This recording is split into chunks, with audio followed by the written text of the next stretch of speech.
le tey rek mooy li ma jot a tàmbali sànq par rapport que fait bi am concernant suñu match ak HLM moo ñu fi taxaw tey pour ñu mën a leeral yëpp rek ndax man li may ñaan rek mooy yu mel ni bañ fi amat ndax basket bi ñu ñëpp a ko bokk muy man di waa HLM di ñeneen ak ñeneen te dañu bëgg nag ku ci nekk rek boo koy def nga def ko ak xel bu dal ndax yii bu amee amaana sooy dem doo demee xel bu dal ndax doo xam la fay fekk ma bëgg ñu jël ci ay mesures yu wóor a wóor bi nga xamante ne yow boo demee di nga mën a nekk à l'aise ndax ñu ñëpp benn lañu man dama bëgg famille basket bi ñu ñëpp ñu toog waxtaan dajaloo lépp loo xamante ne nekk na loo xamante ne jubul ñu jubanti ko man loolu laa bëgg dama bëgg ñu ñëpp ñu doon benn ñu ñëpp ñoo bokk lu ñuy def parce que mënoo dem bàyyi ñale mënuñu dem bàyyi la donc comme ñu ngi ci biir di liggéey li may ñaan sama mbokk yëpp muy président club yi muy entraîneur yi muy président fédération ndax sama nit la ku ma respecté la ku ma jox ca la man tam delloo naa ko ba mu doy bëgguma nag vraiment yu mel ni di am suñu diggante ak moom dama bëgg rek lépp loo xamante ne ñu ngi koy def ci basket bi te nekkul lu jaadu rek ñu fexe ba lijjanti ko ba ñëpp mun a nekk à l'aise ñu ñëpp ñu bokk ndey ànd liggéey ndax au moins lépp lu ñuy def ñu mun cee gis suñu bopp ndax munoo di liggéey pendant des années ba egsi fii di daanu jigéen amul yooyu yaay jël say moyen bopp di ci def di dem ak dellu si di daanu loolu yëpp nga koy def depuis ñaata at maa ngi ciy nekk mosuma yàkkamti nag mais bu ñu demee ba egsi fii nag suñ ma jàppalewul defe naa ne applaudissement jaajëfal ma defe naa am na yoo xamante ne waruñu fi woon egsi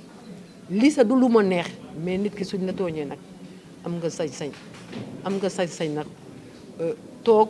waxtaan nag population bi nit ñi mun laa dégg ndax yu mel nii bañ fi amati loolu lay ñaan dama bëgg ñu ñëpp ñu doon benn wax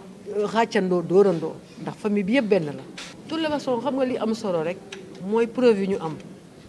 ndax defe naa ne man su ma amuloon ay preuve du ma fi egsi ndax sama jom mayu ma ko waaye gannaaw nag lépp loo xamante ne rek nekk na loo xamante ne xëy na gisuñu ko te ñun gis nañ ko ba wax ko ba tax ñun ñu tracé seen programme ne lii la te ñun ñu gis li nga xamante ne mooy yëf yi wax dëgg yàlla xam nga ne loolu wax mënatu fa am dëgg rek lañ ñu war a jox wax ji daal di jeex ndax fii du lu ma neex sama taxawoon fii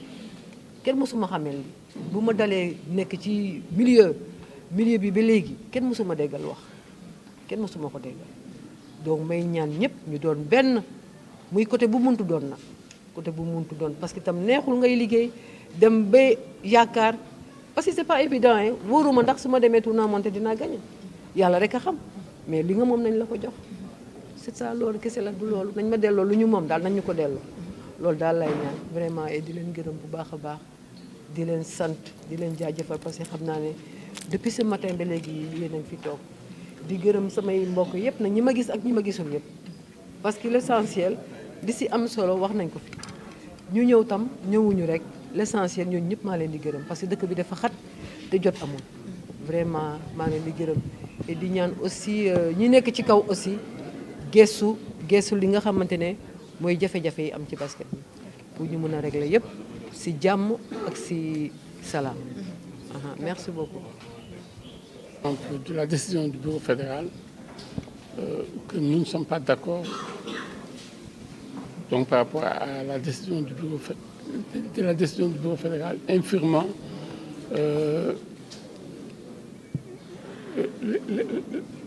déjà infirmant notre victoire par rapport à HLM. Déjà, il y a le jury d'appel qui nous avait donné une victoire. Donc, on ne peut pas comprendre comment le bureau fédéral a-t-il pu prendre cette décision. Déjà, par exemple, il parle d'une deuxième personne non identifiée. Or, nous avons toutes les preuves et nous leur avons remis l'ensemble des éléments de preuves que nous avons. On a tout déposé au niveau de la fédération. Donc, nous attendons. nous ne pouvons qu'attendre, dans la mesure où, par exemple, eux, ils ont déjà statué, comme ils disent, et qu'ils ne peuvent pas encore statuer à nous. Donc c'est pour cela, tout à l'heure, que nous, on avait proposé de saisir le tribunal arbitral du sport, mais dans la salle,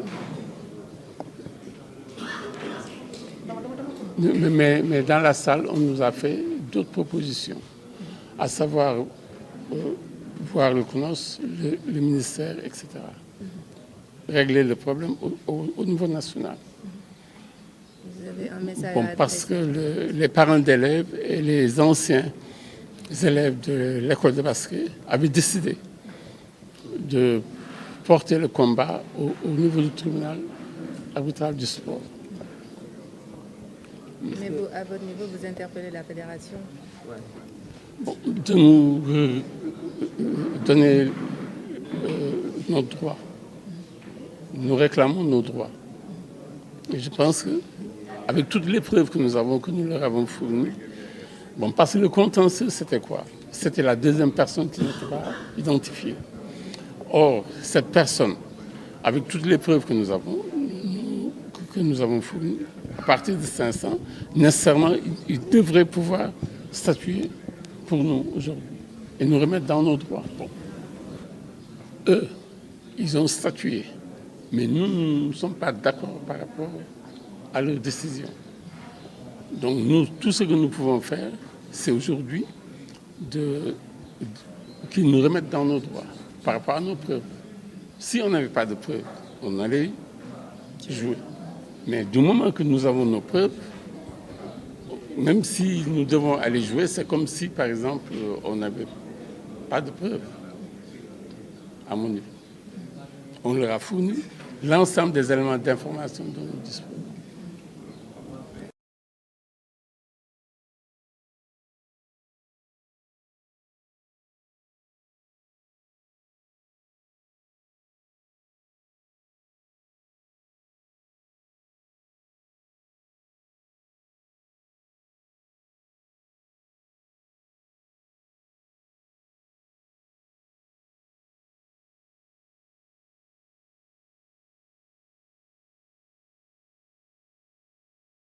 la tey rek mooy li ma jot a tàmbali sànq par rapport que fait bi am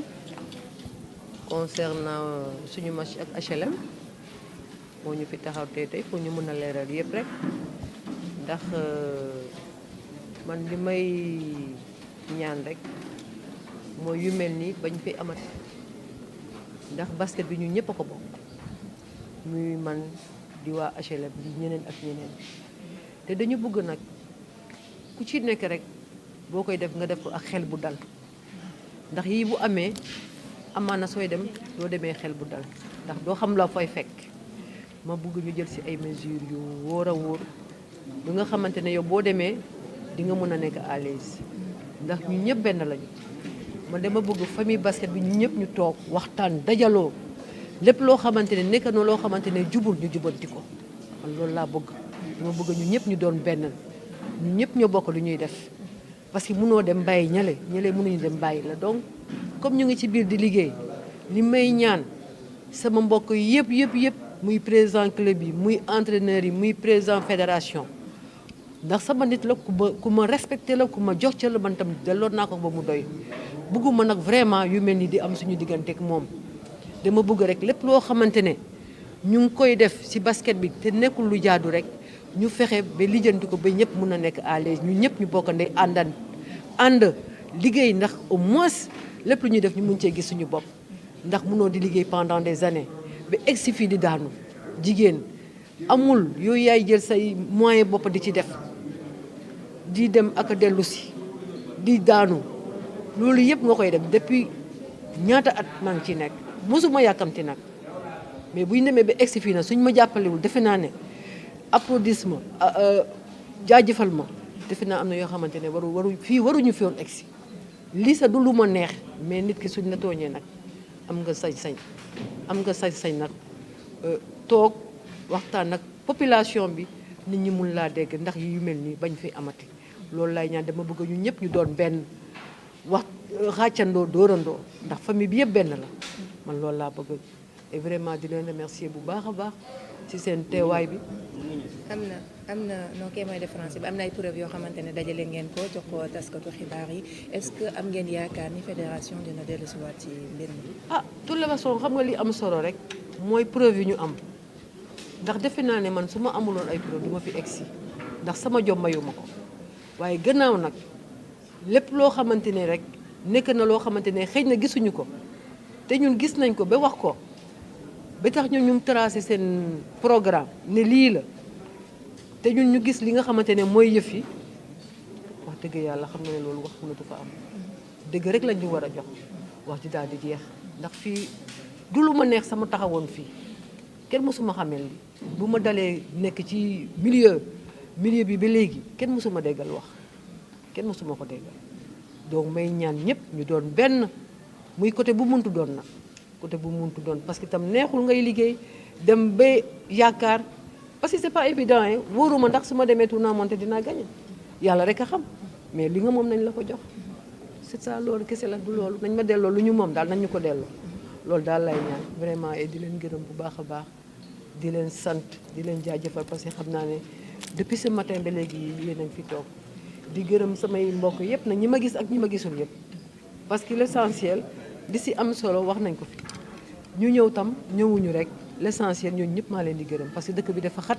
te jot amul vraiment maa leen di gërëm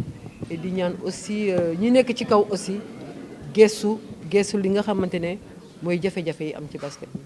pour ñu mën a régler yëpp si jàmm ak si salaam. Merci beaucoup. La décision du bureau fédéral, que nous ne sommes pas d'accord donc par rapport à la décision du bureau fédéral infirmant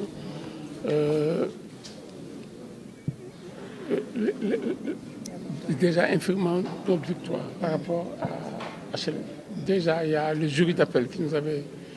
donné une victoire. Donc, on ne peut pas comprendre comment le bureau fédéral a-t-il pu prendre cette décision. Déjà, par exemple, il parle d'une deuxième personne non identifiée. Or, nous avons toutes les preuves et nous leur avons remis l'ensemble des éléments de preuves que nous avons. On a tout déposé au niveau de la fédération. Donc, nous attendons. La fédération, est-ce que vous avez conscience, est-ce que vous espérez qu'elle va revenir sur sa décision? Bon, nous ne pouvons qu'attendre, dans la mesure où, par exemple, eux, ils ont déjà statué, comme ils disent, et qu'ils ne peuvent pas encore statuer à nous. Donc c'est pour cela, tout à l'heure, que nous, on avait proposé de saisir le tribunal arbitral du sport, mais dans la salle,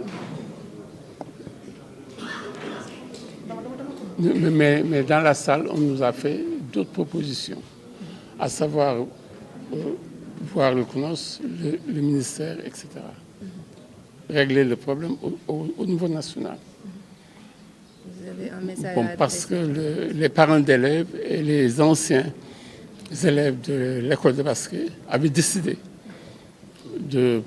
porter le combat au niveau du tribunal arbitral du sport. Mais vous, à votre niveau, vous interpellez la fédération? Bon, de nous donner